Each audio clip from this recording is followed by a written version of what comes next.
give an opening statement?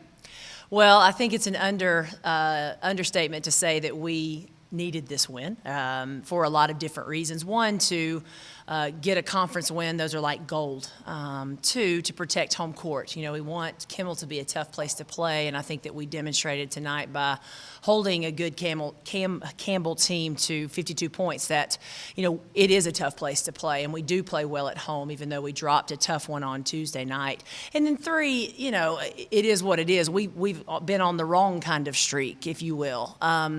There are some reasons for that. We've been playing some tough competition. They've played better than we have, put simply, and, you know, we've grown a lot through that, and I think we finally applied a lot of that, those nuggets that we took from, you know, those learning opportunities, and we applied it to today. You know, because today everything didn't go right for us. You know, it was kind of a war of attrition. It was both of our fourth games in 7 days, and it was kind of, you know, who's going to outlast and who's going to be able to make a few more plays. And I think we did that down the stretch, and we did a good job withstanding their run, in particular in the third quarter. But credit, you know, Coach Fisher, he's got a good team. They're young, but they're feisty. They play great defense, and they get after it, you know, possession by possession. So we were fortunate to get this win today. You kind of alluded to, you know, the third quarter they get to one, and then you keep getting closer, and then the fourth you kind of showed your mettle a little bit, and showed like what you're talking about, the lessons that they've learned of it. How proud of you to see them kind of take that and kind of step away with it at the end of the game? Well, extremely proud. And it's also encouraging as a coach, because as a coach, I was telling Mike Gore this, we know what we have. You know, we know what we have in our tool bag in terms of skill sets. It's just getting those kids to play consistently. And so even though as a coach it does wear on you to lose, I mean, but this is not our first rodeo. I mean, unfortunately, I've been there. You know, we've been on at the highest of highs, you know, winning championships and cutting down nets, and the lowest of lows. And so, but we know we've got a good team. Now, we've got a good enough team to beat teams in this league, but we've also got a team that's capable of, and a league, playing in a league that's good, that could lose any night. And so, but it's important for these kids to respond for themselves. You know, they needed to prove that to themselves. Our team did. The coaches know, hey, we can get this done. So we weren't in a panic just because we hadn't won in a while.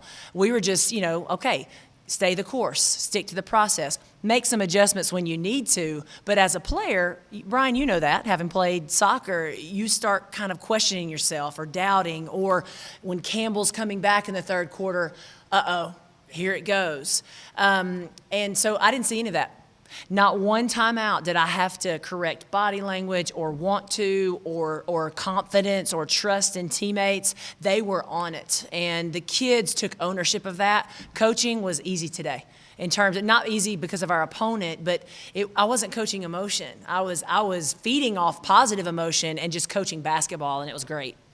You know, Sonora finished with 23, but was that as quiet as a 23? I mean, she just went out there and methodically took care of it. She was the slow drip scorer, right? Boop, boop, boop, and that's what we need her to be. And Sonora also, you know, she's trying to play both ends. You know, she understands that her impact goes far beyond scoring. We had that conversation yesterday, and then today I think she had her season high. I mean, so that's how it works. You know, if you focus on scoring, then you're probably going to have a hard time. If you focus on making an impact, however that looks, rebounds, tips, play defense, encourage your teammates, be energy, because Sonora's energy, then the ball's going to go in the basket for you. And I want all of our kids focused on that. Hey, you talked about this being the fourth game in 7 days. You're about to go on your fifth game in 10 days. You know, is this something as a team you're looking to, hey, this is what about, we want to be playing what we want to at the end of the year, that we got to get used to this type of situation? Right. It did kind of feel, actually, Honey, one of our assistants, said that it feels like a tournament this week. It really did. It was a grind. And, yeah, I think it's something that we can draw on for sure. I'll be honest, I'm glad that we're going to go back to the Tuesday, Saturday routine. That was a bit much, and we did correct that as a body of coaches in the Big South. Next year, we will not have a week like this.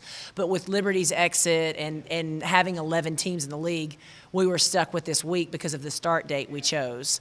So, but yeah, I think it's good and it's good that we lost 3 games and then won the 4th one.